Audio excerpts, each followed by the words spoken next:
Você já parou para pensar quantas coisas você sabe sobre a Bíblia, mas aprendeu mais por repetição do que por leitura?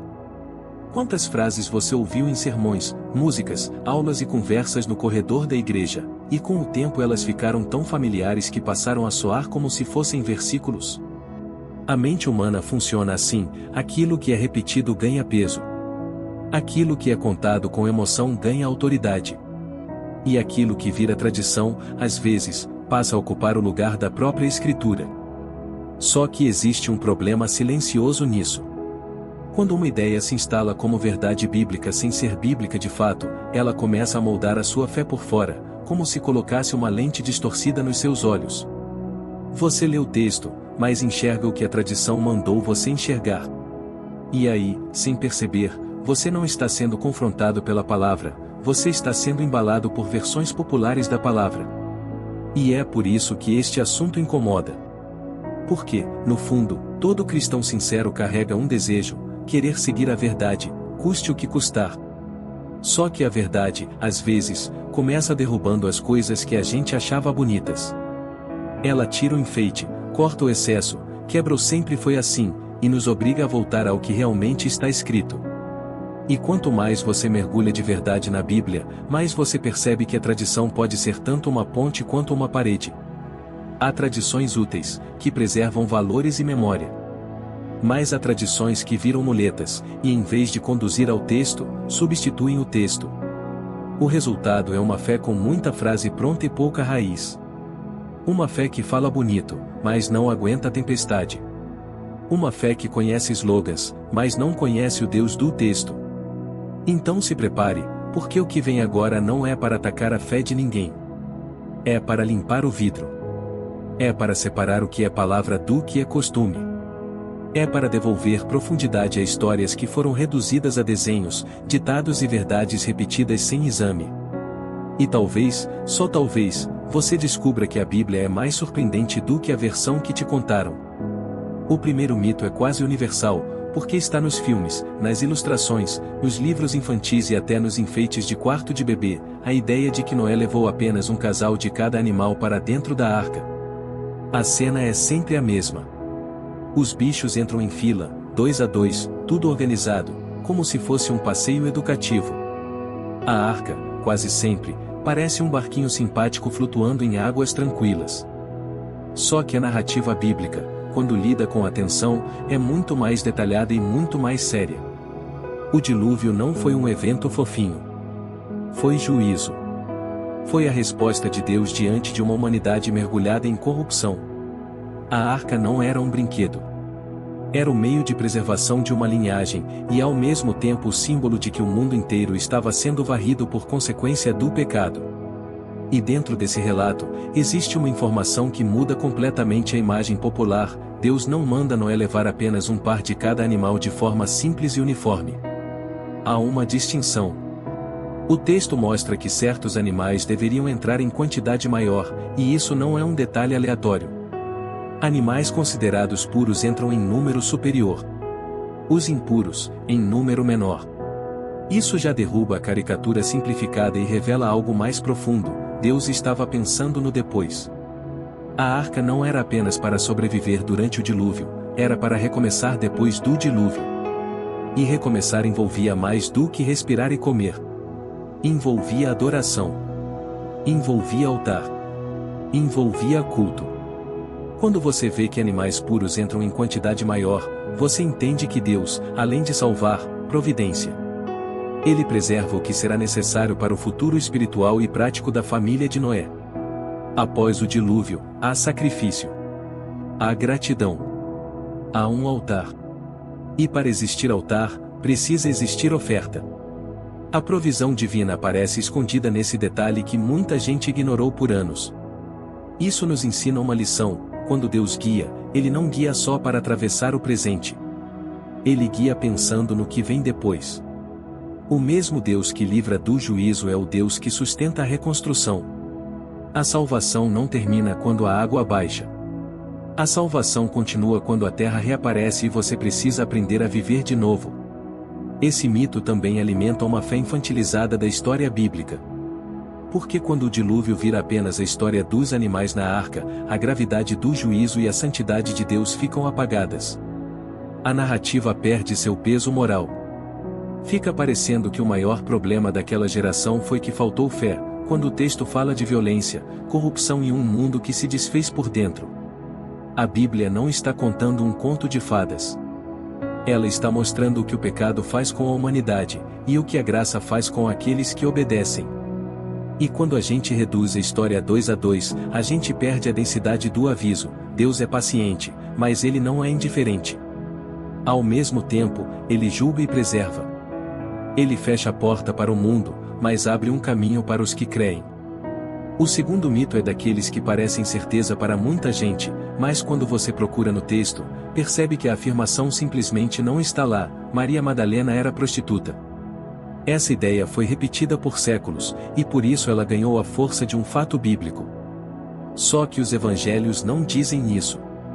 O que é dito é que ela foi libertada de grande opressão espiritual, e que se tornou seguidora fiel de Jesus. Ela aparece como alguém curada, restaurada e presente. Ela não é apresentada como uma caricatura moralista. Ela é apresentada como discípula. Então, como esse rótulo colou? Aqui entra um ponto importante: nem toda tradição nasce da Bíblia. Às vezes ela nasce de interpretações equivocadas, de associações indevidas, e depois vira cultura. Ao longo da história, líderes e pregadores misturaram personagens diferentes, aproximaram narrativas distintas, e com o tempo, Maria Madalena foi confundida com outras mulheres mencionadas nos evangelhos. A partir daí, a imaginação popular completou o resto. Arte, teatro, literatura e cinema passaram a reproduzir a mesma imagem, e quando a cultura repete, a igreja muitas vezes absorve sem perceber. O resultado é trágico: uma mulher que foi exemplo de fidelidade vira exemplo de vergonha. Uma discípula corajosa vira um símbolo distorcido de escândalo. E o que a Bíblia realmente destaca sobre Maria Madalena é poderoso. Ela não é lembrada por uma vida picante antes de Jesus. Ela é lembrada por permanecer quando muitos fugiram.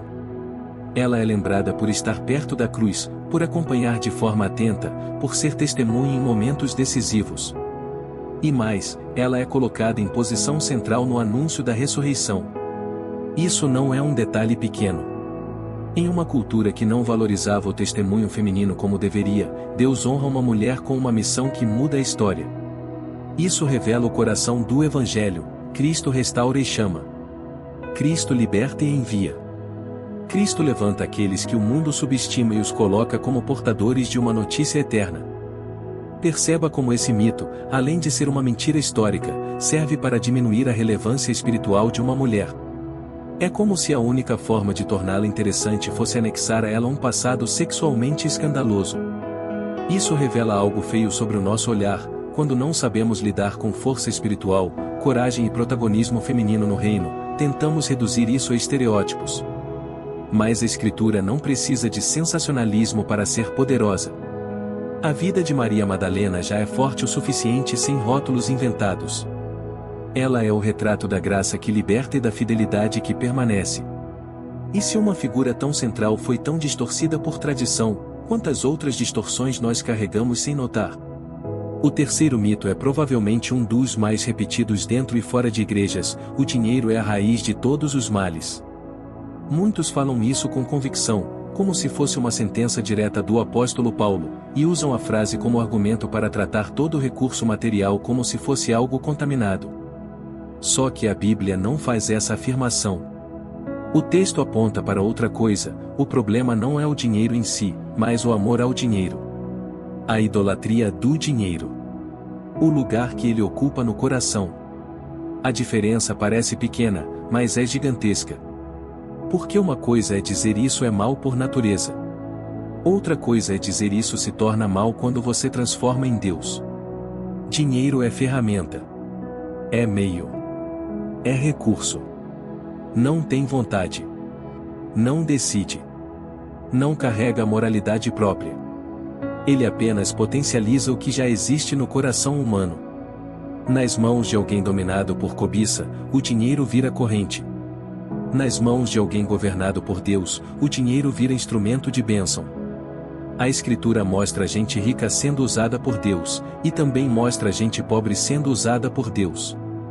O centro da questão nunca foi o tamanho do bolso, mas o trono do coração. Quando o dinheiro vira o centro, ele promete segurança, identidade e futuro. Só que essas promessas são falsas, porque um dia tudo isso pode ruir. A idolatria do dinheiro gera ansiedade, comparações, orgulho, medo e escravidão. Você pode ter pouco e ser escravo. Você pode ter muito e ser escravo. O cativeiro não depende do número, depende do apego. O Evangelho não demoniza a provisão. Deus é descrito como provedor. A Bíblia fala de trabalho, administração, responsabilidade, generosidade, justiça. O problema é quando a riqueza ocupa o lugar de Deus e passa a ditar o que você ama, como você vive, e a quem você serve. E quando a igreja repete o dinheiro é a raiz de todos os males como se fosse o versículo, ela pode cair em dois extremos igualmente perigosos. Um extremo é a culpa irracional, pessoas que têm recursos se sentem impuras só por terem recursos. Outro extremo é a negligência, pessoas pobres se sentem espirituais só por serem pobres, como se pobreza fosse santidade automática. Ambos estão errados.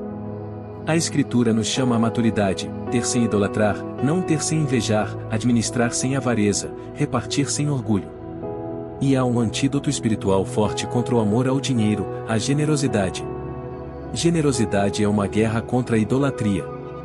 Ela lembra seu coração de que você não é dono, é administrador. E isso muda tudo. Quando você entende que recursos podem alimentar, vestir, enviar missionários, sustentar famílias, socorrer necessitados e abrir portas para o Evangelho, você para de ver o dinheiro como vilão ou salvador. Ele vira ferramenta. E ferramenta precisa de mãos santificadas para ser bem usada. O quarto mito é uma frase de consolo que, de tão repetida, virou quase um mantra: Deus não dá um fardo maior do que você pode suportar. É comum ouvir isso em velórios, crises, hospitais, conversas com pessoas em depressão, luto ou desespero. A intenção de quem fala, muitas vezes, é boa. A pessoa quer encorajar. Só que a frase, do jeito que é dita, não está na Bíblia. O texto bíblico citado normalmente fala sobre tentação, não sobre qualquer sofrimento. E isso muda completamente o sentido. Há uma diferença enorme entre Deus limita a tentação e oferece escape e Deus nunca permitirá que você enfrente algo além da sua força. Na verdade, quando você lê a Bíblia, encontra vários servos de Deus esmagados por circunstâncias que ultrapassaram a capacidade humana. Pessoas escolhidas, piedosas, obedientes, e ainda assim quebradas. Moisés chegou a declarar que não suportava mais o peso da liderança. Davi escreveu sobre sentir-se afundando. Profetas desejaram morrer. E o próprio apóstolo Paulo relata momentos em que a pressão foi além do que ele imaginava conseguir carregar, a ponto de perder a esperança de continuar vivo. Isso não é falta de fé. Isso é realidade humana diante de um mundo caído. Então qual é a verdade bíblica que fica no lugar desse mito? A verdade é mais profunda e mais segura: Deus não promete que você sempre terá força suficiente sozinho. Ele promete presença. Ele promete graça. Ele promete sustento. Ele promete carregar com você. O Evangelho não é sobre um ser humano invencível, é sobre um Deus fiel. Às vezes, Deus permite que você chegue a um ponto onde suas forças acabam exatamente para te ensinar algo que você não aprenderia em conforto, dependência. Quando você é forte, você confia na própria força. Quando você é fraco, você descobre o poder que existe fora de você. E é nesse lugar, onde você não consegue mais dar conta, que a graça se torna mais visível. O mito, do jeito que é repetido, também cria culpa. Porque quando a dor chega e a pessoa desaba, ela pensa: se Deus não dá fardo maior do que eu suporto, e eu não estou suportando, então eu sou fraco, eu sou culpado, eu estou falhando. Isso é cruel. Isso não é o Evangelho. Jesus não chamou os fortes para si. Ele chamou cansados e sobrecarregados. A promessa não é você vai aguentar tudo. A promessa é vem a mim e eu vou aliviar. Deus não nos chamou para a autossuficiência, mas para a comunhão. E às vezes o fardo é grande demais porque ele não foi feito para ser carregado sozinho. Ele foi feito para nos conduzir ao colo de Deus, a ajuda do corpo de Cristo e a humildade de pedir socorro. O quinto mito é um pacote de imagens populares: Satanás mora no inferno e reina lá. A ideia de um diabo sentado em trono, governando um reino subterrâneo, dando ordens para demônios, administrando o sofrimento como se fosse um monarca das trevas. Isso parece tão comum que muita gente nunca parou para comparar com o que a Bíblia diz. Só que a Bíblia não apresenta o inferno como o reino de Satanás.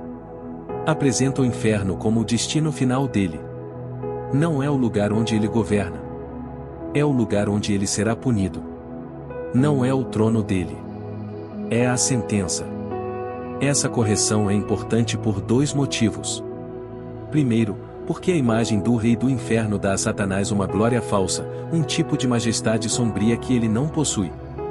Isso pode produzir até fascínio em pessoas vulneráveis, como se o mal tivesse um império equivalente ao reino de Deus. Não tem. Satanás não é um rival no mesmo nível. Ele é criatura. Ele é derrotado. Ele é limitado. Ele age, sim, mas age sob permissão e dentro de limites, e sua derrota é certa. Segundo, porque a ideia de que ele mora no inferno pode diminuir a percepção de que ele atua no mundo. A Escritura o descreve como alguém que ronda, engana, acusa, tenta, influencia. Não como alguém preso num abismo governando de lá. Quando você ajusta essa visão, você ganha equilíbrio espiritual. Você não entra em paranoia como se Satanás fosse onipotente, mas também não entra em ingenuidade como se ele estivesse lá longe. A batalha não acontece num reino subterrâneo distante. Ela acontece no coração humano, nas tentações, nas mentiras, nas estruturas de pecado. O inimigo ainda age, mas age como alguém desesperado, não como rei soberano. Ele tenta arrastar o máximo possível antes do fim. E o fim, segundo o próprio texto bíblico, é condenação, não coroação. Não há trono de fogo para ele. Há juízo. Há derrota. A humilhação diante da cruz Cristo triunfou. O cristão luta a partir dessa vitória, não para conquistá-la. O sexto mito parece pequeno, quase bobinho, mas ele é um exemplo perfeito de como símbolos culturais podem se infiltrar na fé. O fruto proibido era uma maçã. A imagem da maçã aparece em pinturas, livros, desenhos, e até no imaginário de quem nunca leu Gênesis. Só que o texto bíblico não nomeia a fruta. Ele descreve como algo desejável aos olhos e agradável, mas não especifica que fruta era. A identificação com a maçã nasce de combinações culturais e linguísticas que foram se cristalizando ao longo do tempo, especialmente em tradições ocidentais. A cultura escolheu uma fruta famosa, e pronto, virou símbolo universal. Você pode pensar, mas isso importa? Importa, não porque o tipo de fruta seja central, mas porque esse mito revela um mecanismo. A gente gosta de completar lacunas. A Bíblia deixa silêncio em alguns detalhes, e nós temos uma tendência a preencher com imaginação, e depois tratar a imaginação como se fosse revelação. Quando isso acontece, a fé perde precisão. A Escritura é intencionalmente silenciosa sobre o tipo de fruto porque o ponto não era a botânica do Éden. O ponto era o coração humano diante de um limite. Era a decisão moral. Era a autonomia rebelde. Era o desejo de definir bem e mal sem Deus. Quando você troca isso por uma maçã, você transforma uma tragédia espiritual em uma imagem infantil. Você reduz a profundidade do pecado a um objeto. E a narrativa fica rasa. O pecado original não foi comer uma maçã. Foi desobedecer a uma palavra direta de Deus. Foi decidir que a criatura poderia ser seu próprio padrão. Foi quebrar comunhão. E dessa quebra vieram vergonha, medo, acusação, fuga e exílio. O fruto é apenas o gatilho visível de algo invisível, a rebelião do coração. Quando a tradição gruda na maçã, a pessoa pode até ficar presa em debates inúteis, enquanto ignora a essência do texto, a tentação de autonomia ainda mora em nós. E o caminho de volta para Deus ainda passa por rendição e obediência. O sétimo mito é muito usado como slogan moderno, especialmente para defender uma espiritualidade sem confronto: Jesus nunca julgou ninguém. Essa frase é repetida como se fosse o resumo do caráter de Cristo, como se Jesus fosse apenas um símbolo de aceitação irrestrita, incapaz de apontar pecado, incapaz de confrontar hipocrisia, incapaz de afirmar verdade com firmeza. Só que quem lê os evangelhos sem filtros percebe rapidamente que isso não corresponde ao Jesus real. Jesus julgou, sim. Ele confrontou, sim. Ele denunciou, sim. E fez isso com autoridade.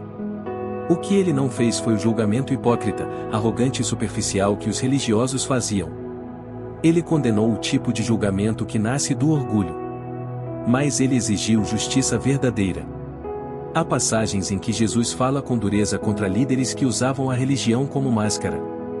Ele expõe motivações, chama de hipocrisia o que era hipocrisia, desmonta sistemas, vira mesas, denuncia exploração e falsidade. Isso é julgamento moral, espiritual e profético. Ao mesmo tempo, Jesus acolhe pecadores arrependidos, cura, perdoa e restaura. Então o que vemos nele não é uma permissividade doce que ignora o mal. É um equilíbrio perfeito entre graça e verdade. E esse equilíbrio incomoda porque exige transformação. Ele não diz apenas está tudo bem. Ele diz eu te perdoo, mas também diz mude de caminho. Ele não humilha quem se arrepende, mas confronta quem se esconde atrás de aparência. A frase Jesus nunca julgou costuma nascer da confusão entre não condenar pessoas com arrogância e não discernir pecado. Jesus não nos chama a uma fé anestesiada. Ele nos chama à santidade. E santidade envolve correção, disciplina, confronto e verdade.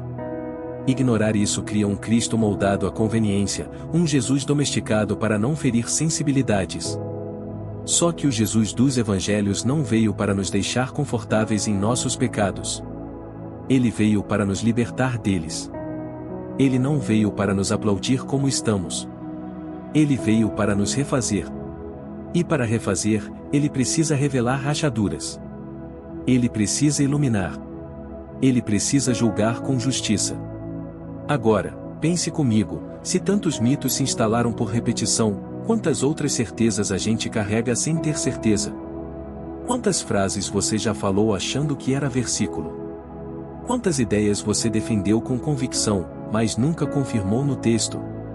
Esse é o ponto mais incômodo e mais libertador de todos. Muitas vezes, a gente não acredita no que está escrito. A gente acredita no que disseram sobre o que está escrito. E isso é perigoso. Porque meias verdades, quando parecem verdade inteira, produzem uma fé deformada. Uma mentira completa é mais fácil de detectar. Uma meia-verdade entra sorrindo, se instala no coração, e passa a governar decisões. E aqui está uma chave: voltar à palavra não é desprezar a igreja, nem desprezar a história. É colocar tudo no lugar certo. A tradição pode ensinar, mas a Escritura julga a tradição. O que Deus disse é o padrão. O que o homem repetiu precisa ser medido por esse padrão. E isso não nos empobrece. Pelo contrário, nos enriquece. Porque quando o mito cai, o texto brilha. Quando o enfeite sai, a realidade aparece. E a realidade bíblica é mais forte do que qualquer simplificação. Talvez você tenha se sentido confrontado em algum desses pontos. Talvez um deles tenha te surpreendido. Talvez você tenha percebido que acreditava em algo desde sempre e agora percebeu que era apenas costume. E se isso aconteceu, não fique na superfície do choque. Use isso como convite. Abra a Bíblia. Vá aos textos. Leia com calma. Compare contextos. Veja como a palavra é coerente, profunda e, ao mesmo tempo, simples para quem se dispõe a obedecer. Não existe fé saudável sem exame. Não existe maturidade espiritual sem confronto com o texto. A igreja cresce quando a Bíblia volta ao centro, não como enfeite, mas como autoridade real. E há algo ainda mais sério. Se mitos conseguem distorcer histórias como Noé, personagens como Maria Madalena, ensinamentos sobre dinheiro, sofrimento, Satanás, o Éden e o próprio Jesus, então existe uma pergunta inevitável: quais áreas da sua vida estão sendo guiadas por tradições que não têm fundamento? Quais decisões você está tomando com base em frases bonitas, mas vazias? Quais culpas você carrega por causa de ensinamentos que Deus nunca colocou sobre você? E quais responsabilidades você está evitando porque criou um Jesus que só aceita e nunca confronta? A fé verdadeira não é frágil. Ela não tem medo de perguntas. Ela não teme investigação. Ela não precisa de mitos para se sustentar. Ela se sustenta na verdade. E verdade não se ofende quando é examinada. A verdade se revela ainda mais. Então eu te deixo com um desafio: não deixe esse conteúdo ser apenas informação interessante. Deixe isso virar prática. A partir de hoje, quando você ouvir uma frase bíblica, pergunte: onde está escrito? Quando você ouvir uma afirmação repetida por todo mundo, pergunte: qual é o contexto? Quando alguém citar um versículo, pergunte: o capítulo diz o quê? E, acima de tudo, leia a palavra por você mesmo. Porque a Bíblia não foi dada para ser apenas repetida. Ela foi dada para ser conhecida. Ela não foi dada para produzir slogans. Ela foi dada para transformar pessoas. E agora me diz, quais desses mitos você já acreditou por anos? Qual deles mais te impactou? Qual deles você já repetiu para outras pessoas achando que estava ajudando, mas na verdade estava perpetuando algo errado? Escreve isso, porque a sua resposta pode acordar alguém que também está vivendo de tradição, e não de escritura. Se você quer continuar nessa linha, existem muitos outros pontos que merecem ser revisitados com seriedade e coragem. Há frases famosas, interpretações populares e conceitos inteiros que se espalharam sem base sólida. E quanto mais a gente volta ao texto, mais a fé deixa de ser uma coleção de costumes e vira relacionamento real com Deus. Uma fé que não depende de o que me disseram, mas de o que Deus disse. Uma fé que não se apoia em caricaturas, mas em Cristo. E é assim que a gente constrói uma vida espiritual firme. Não na espuma das repetições, mas na rocha da palavra. Quando a tempestade vier, e ela vem, mitos não sustentam ninguém. Tradições vazias não seguram o coração. O que sustenta é verdade. E a verdade, mesmo incômoda, sempre foi o caminho da liberdade.